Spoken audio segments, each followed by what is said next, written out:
So, Brett, fascinating file to dig into. How much exactly are the Liberals spending on Indigenous legal claims? So since taking power in 2015, the Liberal government has spent approximately $160 million fighting, defending, or otherwise working to resolve lawsuits that Indigenous people have brought against the Crown. Now that number represents about 50% of what the Department of Crown, Indigenous Relations and Northern Affairs spends on legal services in total. So to give you some perspective on that, in 2020, CERNAC has spent more on legal services than the RCMP, twice as much as the Department of National Defense, more than any other federal department aside from the CRA. Why are those figures so high? I mean, that's an incredible amount of money.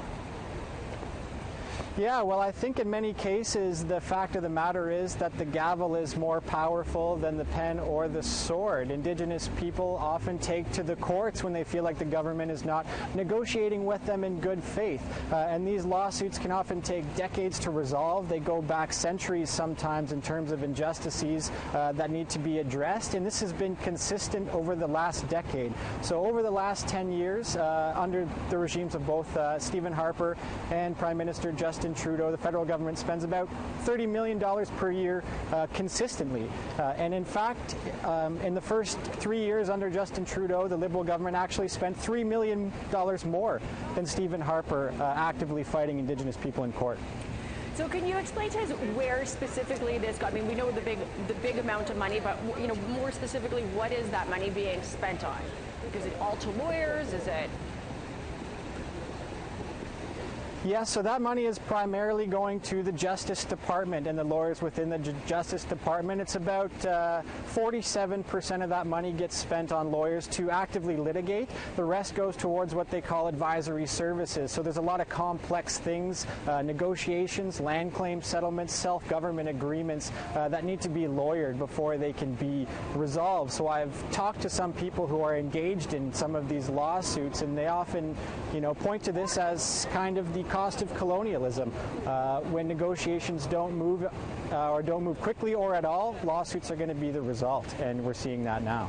Well, I guess it's not really news, I suppose, that there's a lot of money for people to make off the backs of Indigenous people, known as the Indian industry. What does the Prime Minister have to say when you put this to him about, the priority to spend this amount of money fighting with Indigenous people in court? So I've reached out to the PMO for comment, and I've yet to receive a response today, but we're still pressing on that. Generally speaking, in communications, CERNAC insists that they prefer negotiation over litigation. However, the people I'm talking to on the ground indicate that that's not always the case, and it doesn't always play out that way. So with elections being called and possibly an election coming, we have a minority government. It's not always possible to secure a mandate. So it leaves people wondering what their options are, and it's likely that these court battles will continue. What should people be watching for from your work in the coming days for Brett?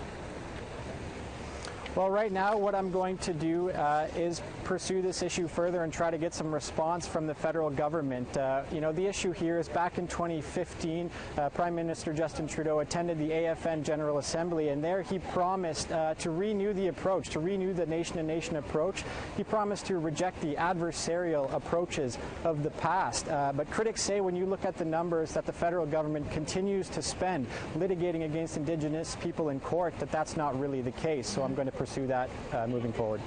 I would point out, too, that Prime Minister said when he was running for the job in 2015, and he came right here into this studio and sat down with us and said, if I'm Prime Minister, I'll come back and have these discussions with you anytime, and it's 2020, and he's still not been back in here. So I guess we'll chalk that up to that. Brett, thanks so much. Great work that you're doing out there on this, and we'll stay tuned to see what comes of it.